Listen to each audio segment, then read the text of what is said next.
नमस्कार, मी भारती. माझं YouTube channel Shilwant फॅमिलीमध्ये तुमचं खूप खूप मनापासून स्वागत. तर आज आपण बेसन बनवणार आहोत. बेसन हे कसं बनवायचं हे मी तुम्हाला सांगणार आहे. ते बघा, मी ते 1 वाटी बेसन घेतलेलं आहे आणि त्याला आपण चांगलं चाळून घेऊया. जर तुम्ही माझ्या व्हिडिओला नवीन असाल तर सबस्क्राइब करून ठेवा.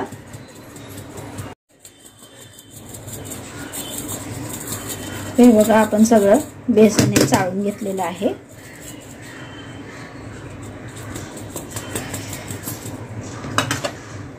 बेसन जे होतं ते आपण चाळून घेतलेलं आहे. यामध्ये आपण लगेच हळद आणि मीठ घालणार आहोत. हे बघा, इथे मी मीठ घातले आहे 1.5 चम्मच. त्यानंतर इथे मी हळद घातलेली आहे अर्धा चम्मच. आपल्याला काय करायचं आहे, लगेच यामध्ये पाणी घालायचं आहे. तर आपण यामध्ये थोडं थोडं पाणी घालून असं मिक्स करून घेऊया.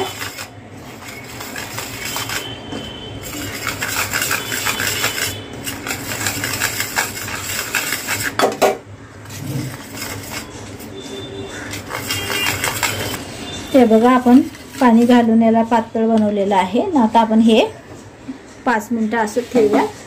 आणि इकडे मी मिरच्या घेतलेल्या आहेत, कढीपत्ता, लसूण, टोमॅटो आणि कांदे.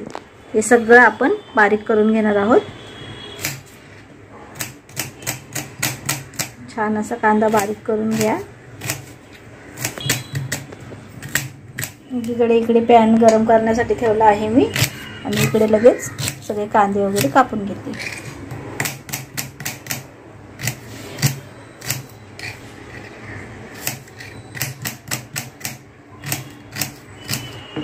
आता टोमॅटो कापून घेऊया चांगला. त्यानंतर ह्या मिरच्या ज्या आहेत त्या आपल्याला अशा उभ्या कापायच्या आहेत. आणि जर तुम्हाला मिरची खाताना नकोय लागली तर, म्हणजे कोणाकोणाला आवडत नाही, मग तुम्ही काय करा, मिरच्या घ्या, लसूण घ्या, थोडंसं जिरं घ्या आणि मिक्सरला लावा. आता हे लसूण जे आहे ते आपण चांगलं असं ठेचून घेऊया. आणि जे आपण इथे बेसन घेतलेलं छान असं पिठलं बनवणार आहोत आपण त्याचं. चला, फोडणी कशी द्यायची पिठल्याला ते तुम्हाला मी दाखवते. ते बघा, इथे मी कांदा बारीक केलेला आहे. त्यानंतर मी टोमॅटो, लसूण, मिरची, त्याच्यानंतर इकडे आपण कढीपत्ता घेतलेली आहे आणि कोथिंबीर घेतलेली आहे आणि इथे आपण बेसन ठेवलेलं आहे. तर चला आपण आता फोडणी देऊया पिठल्याला. इथे मी पॅन गरम करायला ठेवलेलं. त्यानंतर मी यामध्ये तेल घालते. 3 पळी तेल घातलेलं आहे. चांगलं आता याला गरम होऊ द्या. मस्त इथे कोथिंबीर अशी बारीक चिरून घेऊया.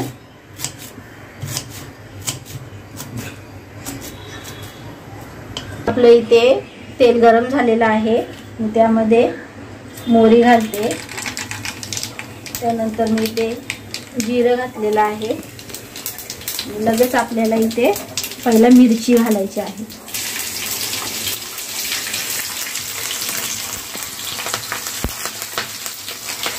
आणि मग कढीपत्ता घालायचा आहे. चांगला असा हलवून घेऊया. आणि हे जे आहे लसूण घातलेलं आहे. चांगलं असं लसूणाला थोडासा कलर आला की आपल्याला यामध्ये कांदा घालायचा आहे. ते बघा, आपलं लसूण आणि मिरची जी आहे ती चांगली असा कलर दिलेला आहे त्यांनी. त्यामुळे आपण आता इथे कांदा घालतो. कांद्याला पण छान असं ब्राऊन कलर येईपर्यंत आपल्याला त्या चांगलं तेलामध्ये भाजून घ्यायचं. असं फ्राय करून घेऊया. चांगला गोल्डन कलर येईपर्यंत आपण कांदा आता भाजून घेऊया. आपण इथे आता टोमॅटो घालूया. याला पण चांगला फ्राय करून घेऊया तेलामध्ये. आता आपल्याला काय करायचं आहे, हे जे बेसन घेतलेलं आहे आपण ते यामध्ये घालायचं आहे. थोडं थोडं करून घालून असं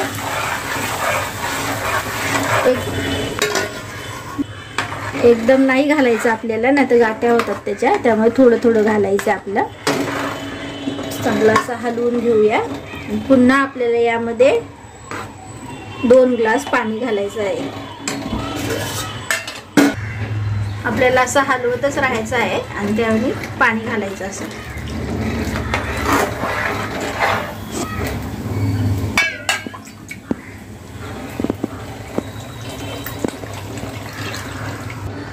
याला जर आपण हलवलं नाही तर याच्या गाठ्या पडतात, त्यामुळे आपल्याला असं हलवतच राहायचं आहे जोपर्यंत बनत नाही तोपर्यंत. तर आपण जोपर्यंत हे होत नाहीये तोपर्यंत आपण असंच हलवत राहणार आहोत. तर बघा कसं जाड झालेलं आहे. तर हे तयार होते, अजून याला उकळी आलेली नाहीये. आपण काय करूया, याच्यावरती झाकण ठेवूया आणि गॅस हा स्लो करूया. 5 मिनिटं आपण असंच ठेवूया याला, त्यानंतर पुन्हा आपण हलवायचे. तर चला आपले 10 मिनिटं झालेले आहेत, आपण बघूया.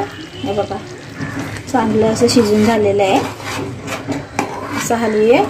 त्यामध्ये आपल्याला ही जी कोथिंबीर आहे ती घालायची आहे त्यात आणि असं हलवायचं. तुम्ही 10 ते 15 मिनिटं हे बेसन असं हलवून राहा, कारण की तरच हे शिजलं जाते, नाहीतर मग कच्चं लागते. ते बघा आपलं बेसन झालेलं आहे. आपण गॅस बंद करतो. हे बघा असं पिठलं बनून झालेलं आहे आपलं. तुम्ही चपाती नाहीतर भाकरी किंवा भातासोबत हे तुम्ही पिठलं खाऊ शकता. ताजं बनवा आणि ताजं खा, नंतर ते गाढ होऊन जातं. जर तुम्हाला माझी रेसिपी आवडली असेल तर माझ्या व्हिडिओला लाईक, शेअर आणि सबस्क्राईब करायला विसरू नका.